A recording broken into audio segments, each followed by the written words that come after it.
On a freezing February morning in Need to be ready for what's 1945, coming. Corporal Daniel This isn't Matthews just stood about in the us mess hall of anymore. Camp Atterbury, Indiana, watching something that would haunt him for the rest of his life. The steam rising from breakfast trays caught the pale winter light filtering through frosted windows, creating ghosts in the air between him and the man sitting 3 feet away. That man wore the uniform of the Imperial Japanese Army. That man might have been on the beach at Pearl Harbor when Matthews' cousin Thomas died. That man represented everything Matthews had been taught to hate for 3 years of brutal war. And in 30 seconds, Matthews was going to sit down and share a meal with him. The 23-year-old farm boy from Springfield, Illinois, felt his hands shaking as he gripped the metal tray. The bacon was still sizzling, slightly the eggs were steaming. The toast was warm enough that the butter had melted into golden pools on its surface.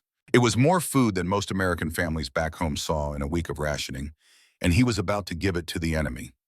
Everything in Matthew's body screamed at him to walk away, to throw the tray, to do anything except what his orders demanded. His cousin Thomas had been a machinist's mate on the USS Arizona, 20 years old, 3 weeks from coming home on leave to marry his high school sweetheart. Thomas had burned to death in the harbor at Pearl Harbor while Japanese planes screamed overhead. Matthews had been at the funeral where they buried an empty casket because there was no body to bury. And now he was supposed to sit down and eat breakfast with a Japanese officer as if they were neighbors meeting at a Sunday church social. The contradiction was tearing him apart from the inside. But orders were orders, and the orders said that prisoners of war would be treated according to the Geneva Conventions. The orders said that American soldiers would maintain their principles even when the enemy had abandoned theirs. The orders said that this is what separated America from the forces of tyranny and barbarism. The orders said a lot of things that sounded noble and righteous when Colonel Anderson explained them in briefings, but felt like poison in Matthew's throat when he actually had to live them. He took 3 steps forward. The Japanese officer looked up. Their eyes met. And in that moment, Matthews saw something he had not expected to see. He saw fear, not defiance, not hatred, not the fanatical devotion to emperor and empire that the propaganda posters promised. Just pure, simple human fear. The kind of fear Matthews had seen in the eyes of deer on his family's farm in the moment before his father's rifle shot rang out. Matthews sat down. He placed his tray on the long wooden table. The Japanese officer stared at it as if Matthews had placed a live grenade between them. Then the officer looked at Matthews' face, searching for the trap, the cruelty, the punishment that must be coming. Because in the world this man came from, kindness from an enemy was impossible. Mercy was weakness. Compassion was a lie told by the corrupt and decadent to justify their failure to embrace the harsh necessities of total war. The translator. Private James Tanaka stood nearby, waiting to see if either man would speak. Tanaka was Japanese-American family locked away in an internment camp in California while he wore the uniform of the United States Army. His position in this room was a special kind of torture, hated by the prisoners as a traitor to his race, distrusted by some of the guards who saw his face and forgot his loyalty, a bridge between two worlds that both rejected him. Matthews picked up his fork. The Japanese officer watched every movement as if Matthews might suddenly transform it into a weapon. Matthews cut a piece of bacon. The crispy edge made a small crunching sound. He put it in his mouth and began to chew. The officer's eyes widened slightly, not because of what Matthews was doing, but because of what he was not doing. He was not mocking, not threatening, not performing dominance. He was simply eating breakfast. And then Matthews spoke. The words came out more gently than he intended, shaped by 3 years of his mother's voice reminding him that manners mattered even in hard times, especially in hard times. "Is the food acceptable?" Matthews asked. "Do you need anything else?" Tanaka translated into Japanese. The officer's face went through a series of expressions too quick to read individually, but adding up to something like shock. In the Imperial Japanese Army, guards did not ask prisoners if they needed anything. Guards gave orders. Prisoners obeyed or they suffered. The hierarchy was absolute. The distance between captor and captive was a chasm that could not be crossed. And yet here sat an American corporal asking a defeated enemy if he needed anything, as if he were a guest at a dinner party rather than a prisoner of war. The officer did not answer. He just stared at the tray in front of him.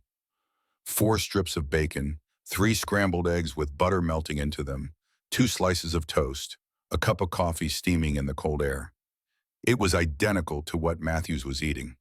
Not smaller portions, not inferior quality, not the watery gruel and moldy rice that prisoners in Japanese camps received on good days and nothing on bad days. The same food, the same portions. As if the man holding the rifle and the man behind the barbed wire were somehow equal in the eyes of whatever force governed this strange new world. Second Lieutenant Takeshi Hayashi had been preparing to die since the moment of his capture 6 months earlier in the Philippines. 25 years old, artillery officer, son of a merchant family in Osaka. Everything in his training, his culture, his understanding of honor and duty told him that surrender was the ultimate shame, that a soldier who allowed himself to be captured had failed not just his comrades and his emperor, but the entire lineage of ancestors stretching back through centuries of Japanese history. That death was preferable to the dishonor of captivity, that a prisoner was less than nothing, a ghost, a non-person who had forfeited all claim to human dignity. And yet here he sat still breathing, still conscious, presented with more food than he had seen in half a year. The journey to this moment had been designed to kill him. 37 days in the cargo hold of a transport ship. 300 men packed into a space meant for 50. No windows, no ventilation beyond a few small grates that let in air thick with salt and diesel fumes. The heat during the day turned the hold into an oven. The cold at night seeped into bones and made sleep impossible. Men stood shoulder to shoulder because there was no room to sit. Sleep came in brief snatches, standing up, heads lolling forward onto the shoulder of whoever stood in front. The saltwater rations came twice a day, a ladle of water so saturated with salt that drinking it made thirst worse instead of better. A handful of rice, sometimes wormy, sometimes moldy, always insufficient. Dysentery spread through the packed bodies like wildfire. Men shit where they stood because there was nowhere else to go. The smell became a physical presence, a fourth dimension of suffering that made breathing an act of will. 3 men died during the crossing. Their bodies were left standing for hours because there was no room to lay them down. Eventually the guards came and dragged them up the metal stairs that clanged and echoed in the darkness. Canvas shrouds, a brief prayer, a splash. The Pacific Ocean took them without ceremony or marker. Their names would be recorded as killed in action because the alternative, died as prisoner, was too shameful for their families to bear. By the time the ship reached California, Hayashi had lost 45 pounds from a frame that had not carried extra weight to begin with. His ribs showed through skin that had taken on a yellowish gray color. His cheekbones were sharp enough to cut. His eyes had sunken into his skull. He looked like a photograph of famine, like a prophecy of death, barely delayed. The train ride across America should have been another ordeal, but instead became the first sign that something was different here. The prisoners traveled in regular passenger cars, not cargo containers. They sat on seats with cushions. They could see out windows at the passing landscape. Guards watched them, but did not beat them. When the train stopped at stations, local women from the Red Cross brought coffee and sandwiches. Real coffee. Real sandwiches with meat and cheese. The women smiled at the guards and ignored the prisoners, but the food was the same for both. Hayashi could not process this. In his experience, prisoners ate garbage if they ate at all. The idea that an enemy nation would feed its captives the same rations as its own soldiers violated everything he understood about war power and human nature. He kept waiting for the moment when the mask would drop, when the Americans would reveal their true intentions, when the cruelty and torture he had been promised by Japanese propaganda would finally materialize. But the moment never came. Instead came Camp Atterbury, 40,000 acres of Indiana farmland converted into a military installation, rows of wooden barracks painted olive green, guard towers with searchlights, barbed wire fences, all the infrastructure of imprisonment. But inside those fences, something unexpected was happening. Something that would force Hayashi to question every belief he had ever held about enemies, about honor, about what it meant to be a soldier and a man. The first night in the barracks, Hayashi met the other prisoners who would become his community for the next year. Hiroshi Kimura, 42, a school teacher from Tokyo before the war. Face deeply lined glasses held together with wire, voice soft but precise. Kimura had been captured at Guadalcanal, had survived 2 years of imprisonment, had watched the war from behind wire, and wondered what would be left of Japan when it ended. He appointed himself the informal leader of the barracks, settling disputes, maintaining order, helping the newer prisoners understand the strange rules of this strange place. Kenji Watanabe, 22 university student before being drafted, literature major, reader of Soseki and Kawabata, face still boyish despite the hardships of war, parents in Hiroshima. The last letter from home had arrived 8 months ago. His mother's careful handwriting describing the vegetable garden she was tending, the neighborhood association meetings, the hope that Kenji would return home soon to finish his degree. He read that letter every night before sleep, the paper thin and soft from constant folding and unfolding, the ink fading, but the words memorized anyway. The prisoners were sorted by rank, and camp leadership separated officers from enlisted men in different barracks, maintaining some echo of military hierarchy even in captivity. But the Americans did not enforce the rigid distance that Japanese military culture demanded. Officers and enlisted men ate in the same mess hall. They worked the same labor details. They played baseball in the same recreation yard. The boundaries that had defined their entire military existence were dissolving, and none of them knew what that meant. On that first morning, when Matthew sat down across from Hayashi and asked if the food was acceptable, Hayashi felt his worldview beginning to crack. Small fissures at first, hairline fractures in the foundation of everything he believed, but fractures that would widen over the coming months until the entire structure collapsed and he would have to build something new from the rubble. He picked up the chopsticks that someone had thoughtfully provided. In a small detail that spoke volumes about American organizational thoroughness, the mess hall kept chopsticks available for prisoners who had never used forks. Hayashi lifted one strip of bacon. The texture was wrong, crispy instead of soft, the edges curled, fat, glistening. He brought it to his mouth. The taste exploded across his tongue. Salt, smoke, fat, a hint of sweetness he could not identify, some mysterious American alchemy of curing and preparation. His body, starved for months, responded with a surge of hunger so intense it was almost painful. He had been taught that Americans were soft, corrupted by material excess, lacking the spiritual strength that came from deprivation and discipline. But if this was corruption, every cell in his body was betraying him by wanting more. He ate another strip. Then the egg's soft and buttery richness he had forgotten existed. The toast still warm, white bread, unlike the dark military rations he was accustomed to. The coffee bitter and strange, but hot, warming his hands through the ceramic mug. Matthews watched this without comment, not gloating, not mocking, just eating his own identical breakfast and occasionally glancing at Hayashi with an expression that might have been curiosity or might have been something gentler. After several minutes of silence, Matthews spoke again. "My name is Daniel Matthews. I'm from Springfield, Illinois. That's a town about 100 miles south of here. Farm country. My family grows corn and soybeans." Tanaka translated. Hayashi looked up, startled. Why was this guard offering personal information? What was the tactical purpose? Was this some interrogation technique, building false rapport before the real questioning began? But Matthew's face showed no guile. He was simply introducing himself as one human being to another, following the social conventions of his culture, even though those conventions were designed for peacetime interactions between equals, not wartime encounters between victor and vanquished. Hayashi set down his chopsticks. Protocol demanded that he respond in kind.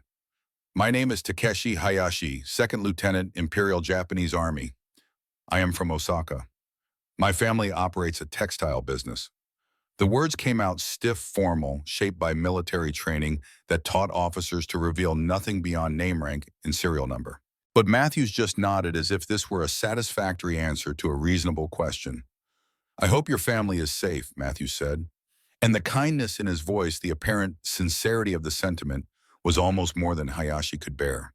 Because if Matthews meant it, if this was genuine human compassion extending across the chasm of war and culture and language, then everything Hayashi had been taught about American barbarism was a lie. And if that was a lie, what else might be false? What other lies had his government told him? How many of his beliefs rested on foundations of propaganda and manipulation? The breakfast continued in silence. Other prisoners and guards filled the mess hall. The room hummed with quiet conversation, the clink of utensils on metal trays, the shuffle of boots on concrete floors. Hayashi observed the scene with growing confusion. Guards sat among prisoners at seemingly random intervals. Some tables were all prisoners, some all guards, some mixed.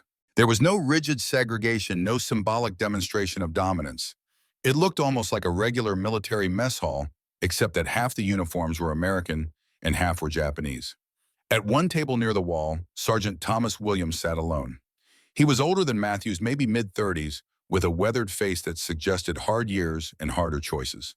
His jaw was clenched tight. His eyes tracked the room with barely contained fury. When his gaze fell on the tables where guards and prisoners sat together, his hands gripped his fork hard enough that his knuckles went white. Unlike Matthews, Williams radiated hostility. Unlike Matthews, Williams looked like a man who wanted blood. Hayashi noticed him because predators recognize predators. In Williams, Hayashi saw the pure hatred he had expected to find in all American guards. The desire for revenge. The need to inflict suffering equal to suffering received. This was familiar territory. This made sense. Williams looked like he wanted to kill every Japanese prisoner in the camp, and the only thing stopping him was the military discipline that held him in check like a chain around a wolf's neck. But Matthews was different. Matthews was an enigma. Matthews represented something Hayashi had no framework to understand, and that was more frightening than Williams' hatred, because Hayashi knew how to respond to an enemy who wanted to kill him. He had no idea how to respond to an enemy who asked if he needed anything and hoped his family was safe. The meal ended. Prisoners cleared their trays to a washing station. Guards filed out to their duty posts. The routine of imprisonment began. But for Hayashi, nothing would be routine again. That first breakfast had planted a seed of doubt that would grow over the coming months into a complete transformation of his understanding of honor, duty, strength, and what it meant to be human in the face of forces designed to strip humanity away. As Matthews walked past on his way out, he caught Hayashi's eye and gave a small nod. Not a bow, not a salute, just a simple acknowledgement of one person seeing another. And in that gesture, small as it was, Hayashi felt the foundations of his world begin to shift. The cracks were spreading, the collapse was coming, and he did not know whether to fear it or welcome it. The days at Camp Atterbury settled into rhythms that defied everything Hayashi understood about military imprisonment. Morning reveille at 600 hours, breakfast at 6:30, work details assigned at 7. The structure was familiar, the hierarchy recognizable, but the content of daily life kept delivering small shocks that accumulated into larger questions about the nature of power and the meaning of defeat. On his fourth morning, Hayashi was assigned to an agricultural work detail supervised by Sergeant Robert Crawford. Crawford was a man built from Georgia red clay and generations of farming wisdom. 29 years old, but carrying himself with the patient authority of someone twice that age. His hands were large and scarred from years of handling tools and animals. His voice was slow and deliberate, each word measured out like seed corn, never wasted, always purposeful. The work detail assembled outside the barracks at 7:15. 15 prisoners, 2 guards, a truck loaded with fence posts and wire and tools. The February air bit exposed skin. Hayashi's thin prison uniform provided almost no protection against the Indiana cold. He had grown up in Osaka, where winter meant cool rain, not this knife-edge wind that turned breath to fatigue and made fingers ache. Crawford looked over the assembled prisoners with the practiced eye of a man evaluating livestock before auction. Not cruel, not contemptuous, just practical assessment of what these bodies could accomplish in the hours ahead. "We're repairing fence line on the South 40, Crawford said, and Tanaka translated into Japanese. "Posts rotted through over winter, need replacing before spring, ground's half frozen so it'll be hard work. But you do it right, you do it once, you do it wrong, you do it again. Up to you." The truck rumbled across camp roads and out through a gate in the perimeter fence. For a moment, Hayashi felt a spike of adrenaline. They were leaving the prison compound. No walls, no barbed wire immediately visible. Just open farmland stretching toward a horizon of bare trees and gray sky. One guard drove the truck. Crawford sat in the passenger seat. Only Private Marcus Johnson, a nervous-looking 20-year-old from Ohio, actually carried his rifle at ready. The rest of the prisoners sat in the truck bed, unsecured, unbound, theoretically capable of jumping out and running, but running where they were in the middle of Indiana farmland in February. Japanese men in prison uniforms with no money, no English, no knowledge of American geography. Even if they somehow evaded immediate pursuit, they would freeze to death within a day or starve within a week. The prison was not the barbed wire. The prison was the entire continent, the ocean on both sides, the language they could not speak, the faces that marked them as enemy in every town from here to either coast. The fence repair work was exactly what Crawford promised. Hard, physical, mind-numbing in its repetition. Dig out the rotted post. Fight frozen ground that resisted the shovel. Set new post. Pack dirt and gravel around it. String wire. Move to next post. Repeat. Hayashi's hands, soft from months of inactivity, blistered within the first hour. By the second hour, the blisters had burst and his palms were raw meat. He said nothing. Worked through the pain. In the Imperial Japanese Army, showing weakness invited punishment. Better to suffer in silence than to risk additional hardship. But Crawford noticed anyway. The old farmer missed nothing. He walked up to Hayashi at the mid-morning water break and held out a pair of leather work gloves. "Should have given you these at the start," Crawford said, through Tanaka's translation. "No sense tearing your hands apart. Can't work with ruined hands." Hayashi stared at the gloves. In Japanese military culture, this would never happen. Guards did not provide comfort to prisoners. Suffering was part of the punishment. Pain was educational. But Crawford was offering gloves with the same casual practicality he might show a hired farmhand. Not mercy, not kindness. Just practical recognition that damaged tools were less useful than maintained tools. Hayashi took the gloves. They were worn soft from years of use, the leather shaped to hands larger than his, but still offering protection. He murmured thanks in Japanese. Crawford nodded and moved on to check the other prisoners' work. No dramatic moment, no philosophical revelation. Just a small gesture that planted another seed of doubt about the nature of American cruelty. The work continued through morning and into afternoon. At noon, the truck returned with lunch. Not the watery soup Hayashi expected, not starvation rations. Sandwiches, thick slices of bread with ham and cheese and mustard, an apple for each man, cookies, chocolate chips still warm from the camp kitchen, coffee in thermoses that kept it hot despite the cold air. The prisoners ate in silence, still waiting for the catch, the punishment, the moment when American generosity would be revealed as elaborate torture. But no punishment came. Crawford ate the same lunch. Johnson ate the same lunch. They all sat on the truck bed, feet dangling, chewing sandwiches and drinking coffee and watching clouds scud across the gray sky. Almost peaceful, almost ordinary, almost like a regular work crew taking a regular lunch break, except that half the men wore American uniforms and half wore Japanese prisoner markings. As the days turned to weeks, the work details became routine. Fence repair gave way to field preparation as February grudgingly surrendered to March. The frozen ground began to thaw. The bare trees started showing hints of green. Prisoners tilled soil, planted early crops, maintained equipment in buildings. The agricultural work was hard but not brutal, exhausting but not designed to kill. They worked 8-hour days, not the 16-hour death marches of Japanese labor camps. They received adequate food, not starvation rations. They were paid. The payment was what finally broke Hayashi's ability to maintain his understanding of how the world worked. At the end of his first week on the work detail, Crawford lined up the prisoners and handed each man 80 cents in camp scrip. Small bills printed specifically for prisoner of war camps. Not legal tender outside the fence, but functional currency within it. Hayashi held the paper in his blistered hands and felt his mind struggling to process the implications. Prisoners do not get paid. Prisoners are property. You do not pay property for existing. You do not compensate slaves for their labor. The entire logic of the prisoner of war system in Japanese military culture rested on the premise that captives had forfeited all rights, including the right to economic agency. They worked because guards ordered them to work. They received the minimum food and shelter necessary to keep them alive long enough to extract useful labor.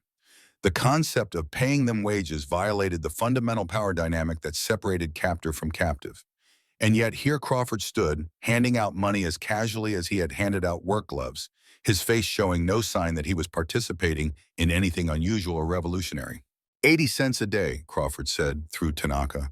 Army regulation, prisoner labor gets compensated. You work, you get paid. That's how America works.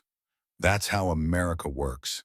The phrase echoed in Hayashi's head long after the work detail returned to camp, long after he had been processed through the gate and sent back to his barracks.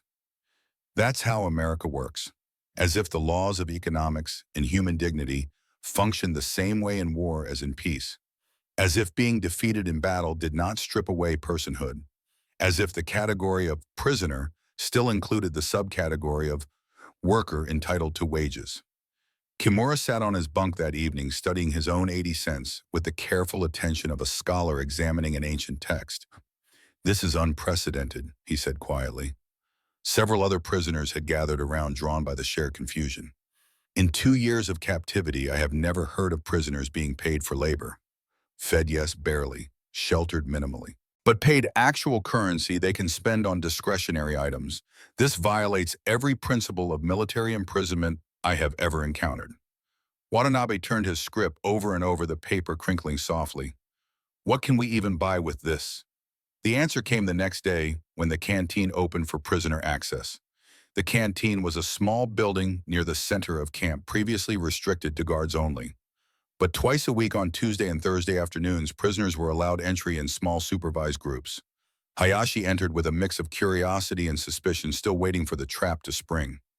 The interior looked like a civilian store shrunk to fit inside a military building. Shelves lined the walls. A counter with a register sat at the back. A guard supervised but did not interfere. And the shelves held an impossible array of consumer goods. Cigarettes in colorful packages, Lucky Strike and Camel and Chesterfield. Candy bars Hershey's and Baby Ruth and Milky Way. Toiletries soap and toothpaste and razor blades. Writing materials, paper and pencils and envelopes and stamps. Coca-Cola in green glass bottles, 5 cents each, stored in a cooler that kept them cold. Hayashi walked the aisles, slowly reaching out occasionally to touch items with his damaged hands. Each product represented a tiny piece of American civilian life, now available to Japanese prisoners of war for the price of a few days' labor. The cognitive dissonance was overwhelming. These were the luxuries of the enemy nation, the material excess that Japanese propaganda had told him made Americans weak and decadent. And now he could participate in that excess. He could become complicit in the corruption. All he had to do was hand over the money he had earned by working.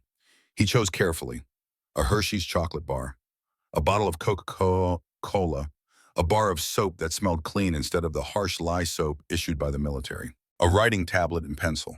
Total cost 40 cents, half his weekly wages. He approached the counter where a bored-looking corporal rang up the purchases without comment or contempt, just mechanical efficiency, then placed the items in a small paper bag and handed them over with a nod. Hayashi carried his purchases back to the barracks like sacred objects.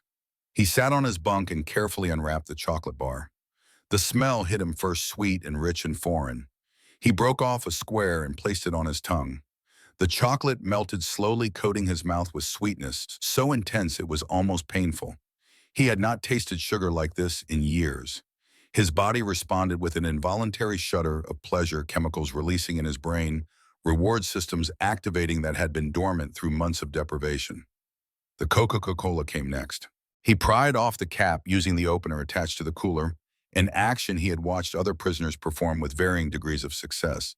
The first sip shocked him. Carbonation, a sensation he had never experienced.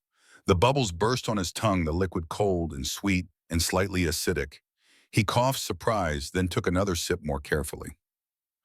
The taste was unlike anything in his culinary experience. Not tea, not sake, not water or juice, or any beverage he could categorize. This was purely American, a flavor profile invented by a nation with the wealth and creativity to transform sugar and carbonation and mysterious flavoring into a commercial product that people apparently purchase for pleasure. Watanabe watched from the neighboring bunk with wide eyes. "What does it taste like?" Hayashi struggled to find words. "Like sweetness and bubbles and strangeness, like America in liquid form." The chocolate and the Coca-Cola were not just commodities. They were symbols. They represented an economic system that recognized even defeated enemies as participants in markets, as consumers with agency and choice. Every transaction in that canteen was an implicit acknowledgement of personhood. You cannot sell to an object. You can only sell to a person who possesses the capacity to choose to evaluate, to exchange value for value. The days accumulated into weeks. The March cold gave way to April warmth. The Indiana landscape transformed from dead brown to living green. Grass grew, trees budded, wildflowers appeared in patches of color against the drab military palette. And the prisoners adapted to rhythms that felt less like imprisonment and more like some strange hybrid existence between captivity and normalcy. Sunday afternoons became recreation time. The camp had a large open area designated for prisoner-use basketball hoops, at one end open space for other activities. On the third Sunday in April, Tanaka organized a baseball game. Guards versus prisoners. The announcement generated confusion among the Japanese prisoners. Many had heard of baseball, knew it was popular in both Japan and America, but few had ever actually played. The rules seemed Byzantine, the equipment mysterious, the purpose unclear. Tanaka spent an hour explaining. 9 innings, 3 outs per half inning, runs scored by touching all 4 bases in order, strikes and balls, and the complex geometry of fair and foul territory. The prisoners listened with the polite attention of students in a classroom, nodding periodically, understanding perhaps 40% of the explanation. Matthews and Crawford helped set up the field, dragging bases into position, laying out bats and gloves borrowed from the camp recreation supplies. The game began badly.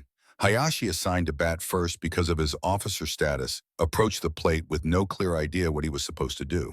Matthews stood on the pitcher's mound, tossing the ball gently from hand to hand, calling out encouragement. "Just try to hit it, Lieutenant. Don't overthink it." The first pitch came in slow and straight. Hayashi swung the bat in a motion that resembled a samurai sword strike more than a baseball swing. He missed by a foot. The ball smacked into the catcher's mitt with a solid thwack. Hayashi felt his face heat with embarrassment. In Japanese military culture, public failure was shameful. Officers especially were expected to demonstrate competence in all activities. But here he stood, unable to hit a ball, thrown by an enemy guard who was actively trying to help him succeed.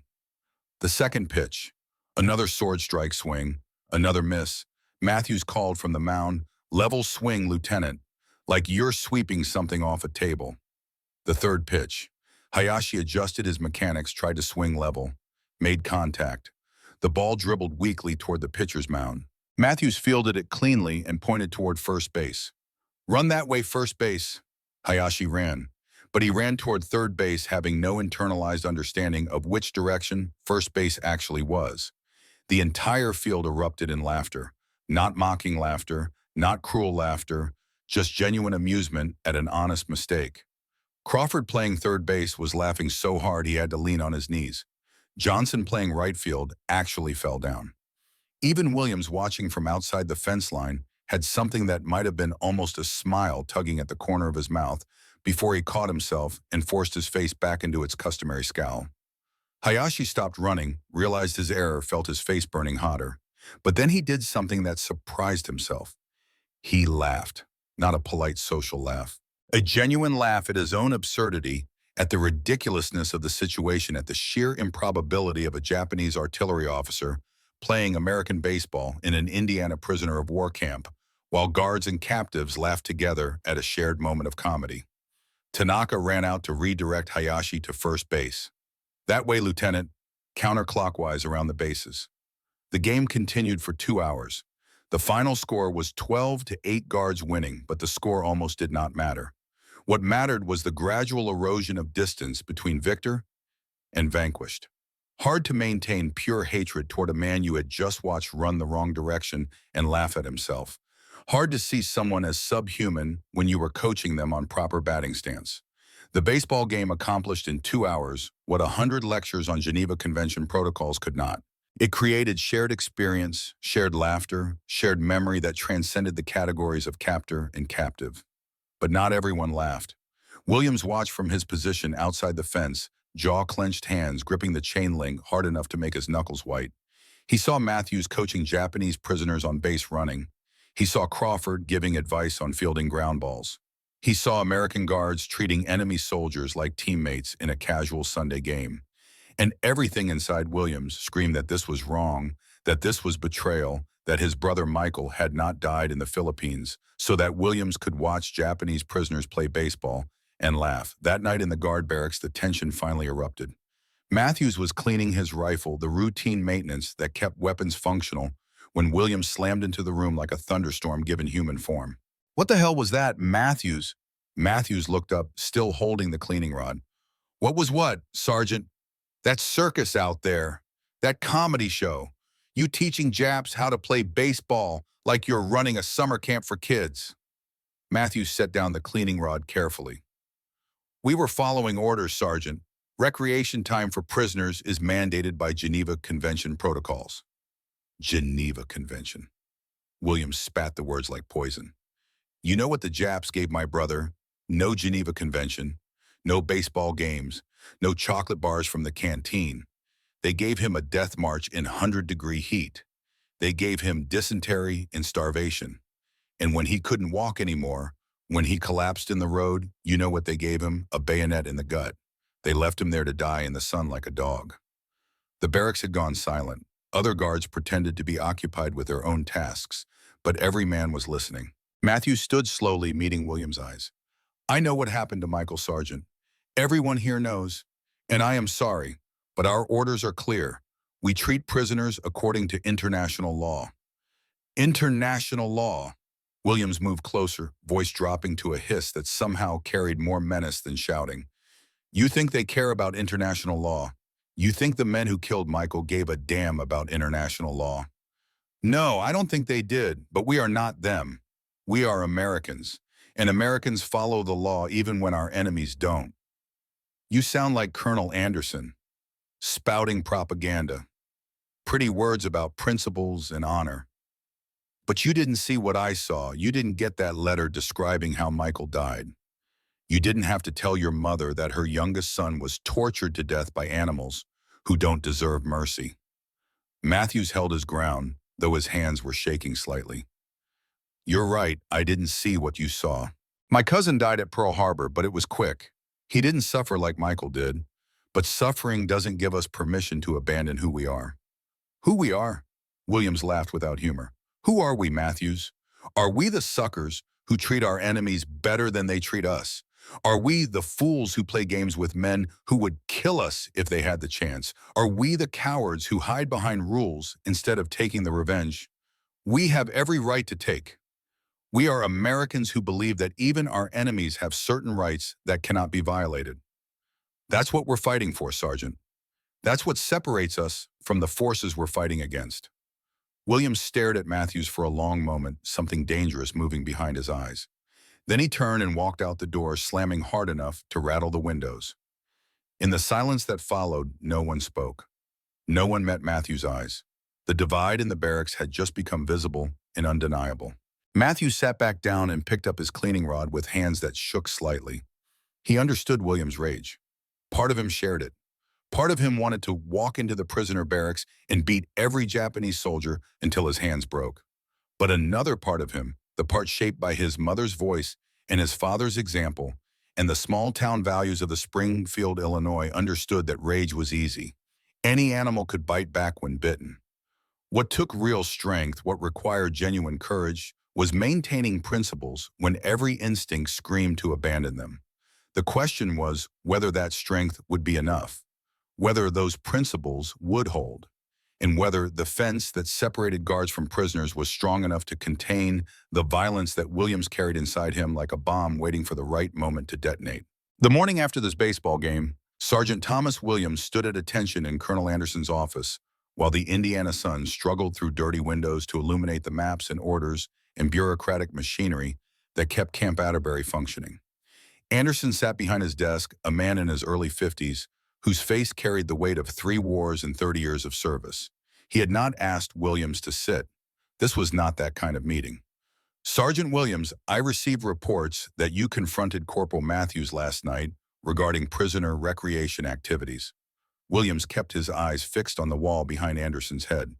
"Yes, sir. I expressed concerns about fraternization between guards and prisoners." Fraternization. Anderson leaned back in his chair. The wood creaked. "Is that what we're calling it when American soldiers follow Geneva Convention protocols?" Sir, with respect, I question whether teaching enemy soldiers to play baseball constitutes necessary prisoner management. Anderson was quiet for a moment, studying Williams with eyes that had seen too many men break under pressures both visible and invisible. Sergeant, how long have you been in the Army? 12 years, sir. And in those 12 years, how many times have you disobeyed a direct order? Never, sir. How many times have you questioned command decisions in front of junior enlisted personnel? Williams' jaw tightened almost imperceptibly. Never, sir. Until last night. Anderson stood, walked to the window, looked out at the camp spreading across Indiana farmland. Your record is exemplary, Sergeant. Bronze Star, 3 combat deployments. Efficiency ratings that put you in the top 5% of non-commissioned officers in your grade. You are exactly the kind of soldier the Army needs. Williams said nothing, waiting for the other boot to drop. But personal tragedy does not give you permission to undermine unit discipline. Your brother's death does not grant you authority to ignore regulations. And your grief, however justified, does not excuse you from treating prisoners according to the laws of war. Sir, those prisoners are enemy combatants who would kill us if they had the opportunity. Those prisoners are defeated soldiers who surrendered and are now entitled to specific protections under international law. Law that America signed and agreed to follow. Law that we expected our enemies to follow when they hold our men. They don't follow that law, sir. They torture our prisoners. They starve them. They work them to death. I know. Anderson turned from the window and his face showed something that might have been pain, or might have been exhaustion, or might have been both. I know what they do to our men, Sergeant. I read the intelligence reports. I see the photographs. I hear the testimony from escaped prisoners. I know about the death marches and the slave labor and the systematic brutality. I know that Japanese prison camps have mortality rates of 25%, while our camps have mortality rates below 1%. I know all of it. Then, sir, with respect, how can you ask me to treat them with kindness when they treated Michael like an animal? Anderson moved back to his desk, but did not sit. I'm not asking you to feel kindness, Sergeant. I'm ordering you to follow regulations. There's a difference. You can hate every Japanese soldier in this camp. You can dream about revenge. You can carry rage in your heart until the day you die. But you will not act on that rage. You will not violate Geneva Convention protocols. And you will not undermine other guards who are doing their duty. And if I can't do that, sir, then you will request a transfer. There are a dozen postings I could send you to where you would never have to see a Japanese prisoner again. Germany, Italy, stateside training facilities. You are too valuable to lose, but I will lose you before I let you turn this camp into something that violates American principles. William stood silent for a long time, the kind of silence that stretches until it becomes its own form of communication. Finally, he spoke, voice tight with barely controlled emotion. Sir, I would like to remain at my current posting. Why? The question hung in the air. Anderson was not letting Williams off easy. He wanted an answer, a real answer, something that went deeper than military protocol and automatic responses. Because running away doesn't honor Michael's memory. Because hiding from hard things is cowardice. Because if I transfer out, that means they win. That means the men who killed my brother succeeded in turning me into something less than what I should be. Anderson studied Williams' face for any sign of deception or manipulation. Found none. Just raw honesty and pain. All right, Sergeant, you can stay, but understand this clearly. You will treat prisoners according to regulations. You will address any concerns through proper chain of command. And if I receive another report of you confronting subordinates about following orders, I will remove you from this camp so fast your head will spin. Are we clear? Crystal clear, sir. Dismissed. Williams saluted, executed a perfect about-face, and walked out of the office with his spine straight and his hands steady. But inside, nothing was settled. Nothing was resolved. The rage still burned, the grief still consumed, the need for revenge still clawed at his insides like a living thing. Anderson had given him permission to stay, but staying meant confronting every day the men who represented his brother's killers. It meant watching Matthews treat enemies like friends. It meant enduring the slow torture of mercy when every fiber of his being demanded blood. He could do it. He had the discipline 12 years of service had taught him how to bury feelings so deep they became invisible to everyone except himself. But burying was not eliminating. The rage would remain festering in darkness, waiting for the moment when discipline finally failed and the beast inside him broke its chains. Meanwhile, the routines of imprisonment continued with relentless normalcy. The work details, the meals, the recreation periods, the slow accumulation of small interactions that gradually eroded the absolute categories of enemy and ally, replacing them with something more complicated and harder to define. Hayashi found himself settling into patterns he had never anticipated. Morning work detail with Crawford, learning American agricultural techniques that were simultaneously more mechanized and more thoughtful than Japanese methods. Afternoons in the camp library, a small building stocked with English language books and magazines donated by civilian organizations. Evenings in the barracks talking with Kimura and Watanabe and the other prisoners about everything except the war, as if by mutual unspoken agreement, they had decided that dwelling on combat and death and defeat served no purpose. The library became Hayashi's sanctuary. The books were mostly pulp novels and old magazines, nothing intellectually demanding, but they represented access to American culture in ways that lectures and propaganda could never provide. He paged through Life magazine, studying photographs of American cities and farms and families. He attempted to read westerns about cowboys and Indians, understanding perhaps one word in five, but absorbing the rhythms of English prose. He found a book about Abraham Lincoln and spent hours with a dictionary that Tanaka had loaned him, slowly translating sentences about a president who had preserved a nation through civil war and freed enslaved people and been assassinated for his troubles. The Lincoln book troubled him deeply. Japanese propaganda had portrayed Americans as fundamentally weak, unable to make hard sacrifices, corrupted by material comfort and individualism. But Lincoln's story suggested something different. It suggested a nation capable of tearing itself apart over moral questions, willing to fight its own people, to end slavery, producing leaders who could inspire millions and pay with their lives for their principles. This was not weakness. This was a different kind of strength, one that Hayashi had no framework to process. One afternoon in late April, Matthews found Hayashi in the library, struggling through the Lincoln biography. The corporal approached slowly, as if not wanting to startle him, and gestured at the book. "That's a good one. Lincoln, Honest Abe, greatest president we ever had," most people would say. Hayashi looked up, surprised that Matthews would initiate conversation. Through the broken English he had been slowly acquiring and supplemented by hand gestures, he managed to communicate. "He free slaves, then killed." "Yeah." Matthews sat down at the table, uninvited but not unwelcome. "John Wilkes Booth shot him at a theater, 5 days after the Civil War ended. Lincoln saved the country and freed 4 million enslaved people, and his reward was a bullet in the head." Hayashi frowned, processing. Why killed if war over?" "Because some people couldn't accept what he did.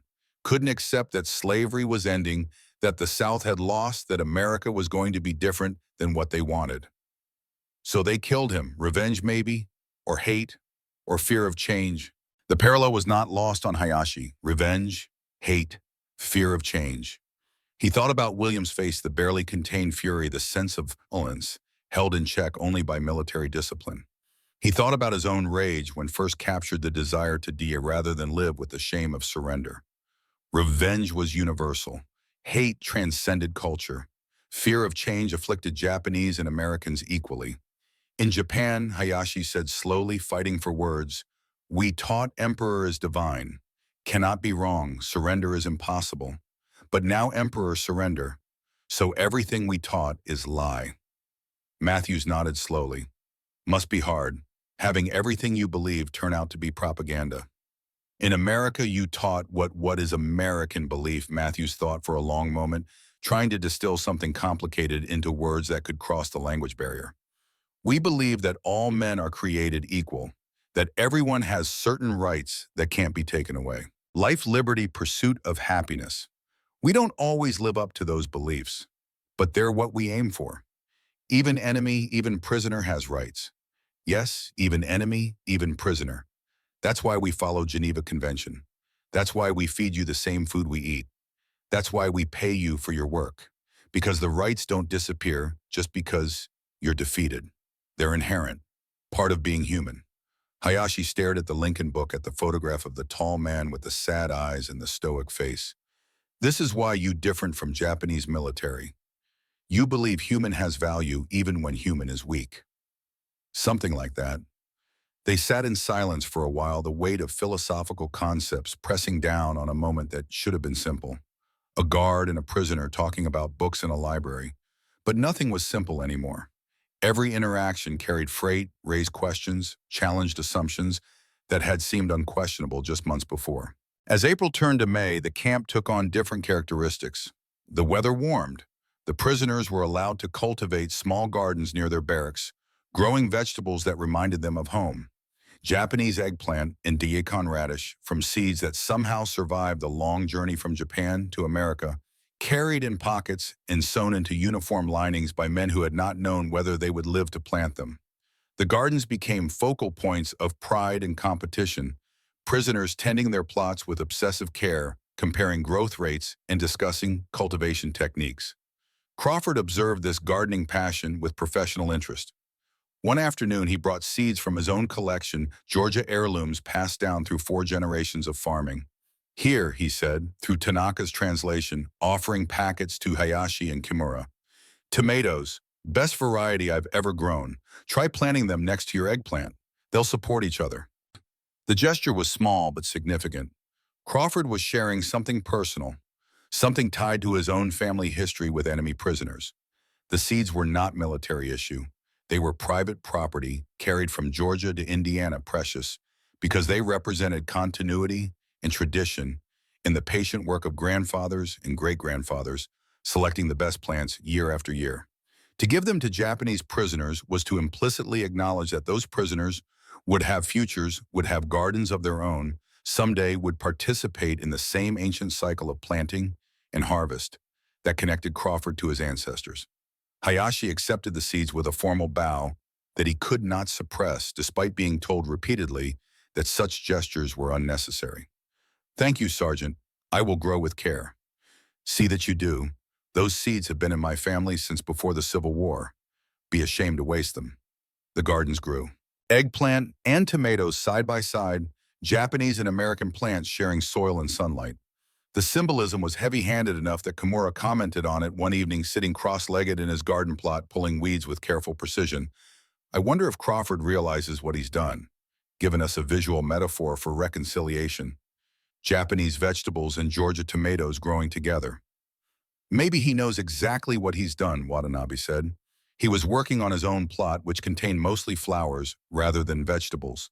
Colorful blooms that served no practical purpose but made the barracks area less dreary. Americans are not stupid. They are different from us, but not stupid. Different how, Hayashi asked. Watanabe considered, hands deep in the soil. We Japanese value collective harmony, individual sacrifice for group benefit, obedience to hierarchy. Americans value individual freedom, personal initiative, questioning authority. Both systems have strengths. Both have weaknesses. Neither is inherently superior. Japanese system led us to disaster, Kimura said quietly. Blind obedience to emperor and military leadership led us into unwinnable war. Led us to commit atrocities. Led us to this. He gestured around the camp. Prisoners in a foreign land, our nation destroyed. But American system has contradictions too, Hayashi pointed out. Matthews told me about slavery, about civil war, about how Lincoln was killed for freeing enslaved people. They preach equality, but practice inequality. All nations have contradictions, Kimura said. The question is whether the nation can acknowledge its contradictions and try to improve, or whether it denies them and pretends perfection. The conversation was interrupted by the dinner bell. The prisoners cleaned their hands at the water pump and filed into the mess hall. The evening meal was meatloaf, mashed potatoes, green beans, fresh bread. Adequate nutrition. Nothing fancy but consistent. Hayashi had gained back 20 of the 45 pounds he lost during the transport ship journey. His ribs no longer showed. His face had filled out.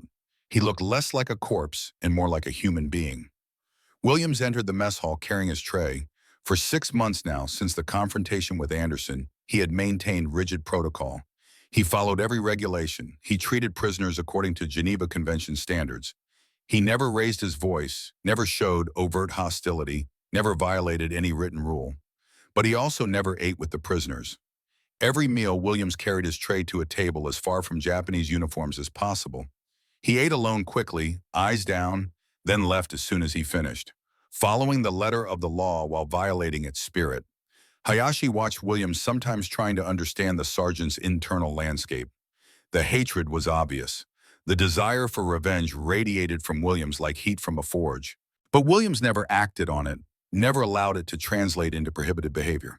The discipline was impressive, the self-control remarkable. Hayashi wondered what it cost Williams to maintain that control day after day, meal after meal, confrontation after avoided confrontation. After dinner, the prisoners gathered in the recreation yard. The baseball equipment had become popular games organized spontaneously without guard supervision. Hayashi was improving, had learned to run the bases in the correct direction, could occasionally make solid contact with the ball. The mechanics were still foreign, the strategy obscure, but the physical pleasure of hitting a ball, squarely feeling the vibration through the bat, watching it arc into the outfield, that was universally comprehensible. Tonight the game was prisoners, only guards watching from the sidelines. Matthews stood near the fence, smoking a cigarette, talking quietly with Crawford. Johnson sat in the guard tower, theoretically on watch, but mostly just observing the baseball game below. The evening was warm, the air soft, the light golden, as the sun moved toward the horizon. Almost peaceful, almost normal. Williams appeared at the fence line, drawn by sounds of activity, despite his determination to maintain distance. He stood 20 feet from Matthews and Crawford, hands gripping the chain link, watching Japanese prisoners play American baseball, with equipment provided by American military, laughing and shouting and arguing about calls in broken English. His face was stone, but his knuckles were white where they gripped the metal. Crawford noticed Williams watching, called out, "Evening, Sergeant." Williams nodded acknowledgement but said nothing. "They're getting pretty good," Crawford continued. "Watanabe can actually hit curveballs now. Kimura's got a decent arm for pitching. Give them another month, might actually be competitive against a guard team." Williams turned and walked away without responding. Matthews watched him go, face troubled. "He's going to break eventually." "Maybe," Crawford said. "Or maybe he'll hold it together until rotation sends him somewhere else. Man can only carry that much hate for so long before something gives. That's what worries me, when something gives." The baseball game continued until dark forced them to stop. The prisoners returned to their barracks, still energized, still talking about plays and mistakes and who hit the best and who made the best catch. Hayashi lay on his bunk, listening to his fellow prisoners argue about baseball strategy in Japanese, peppered with English terms they had learned. Strike, ball, home run, out, safe. The languages mixing naturally, barriers eroding one word at a time. He thought about Williams standing at the fence, rigid with controlled fury. He thought about Matthews' obvious concern. He thought about Crawford's prediction that hate could not be carried indefinitely without consequence. And he wondered what would happen when Williams finally reached his breaking point, when discipline finally failed, when the rage he had been containing for 6 months finally found release. The answer would come sooner than anyone expected, because history was accelerating toward a moment that would change everything, a moment that would force every man in Camp Atterbury to confront questions they had been avoiding. A moment that would arrive on the morning of August 6, 1945, carried by a single bomber flying over a city that most American soldiers had never heard of. But for now, in the warm Indiana evening, the prisoners slept and the guards maintained their watch, and the routines of imprisonment continued with the illusion of permanence. As if this strange peace could last, as if the war would never end, as if the atomic age was not about to begin with a flash of light bright enough to be seen from space, and a mushroom cloud that would haunt humanity's dreams for generations. If you served during this time, if you remember when news of advanced weapons began to change how wars were fought, we want to hear from you. How did your generation process the knowledge that warfare had entered a new era? What did it feel like to realize that the rules had changed forever? Share your memories in the comments, because what happened next at Camp Atterbury would force guards and prisoners alike to confront the unthinkable.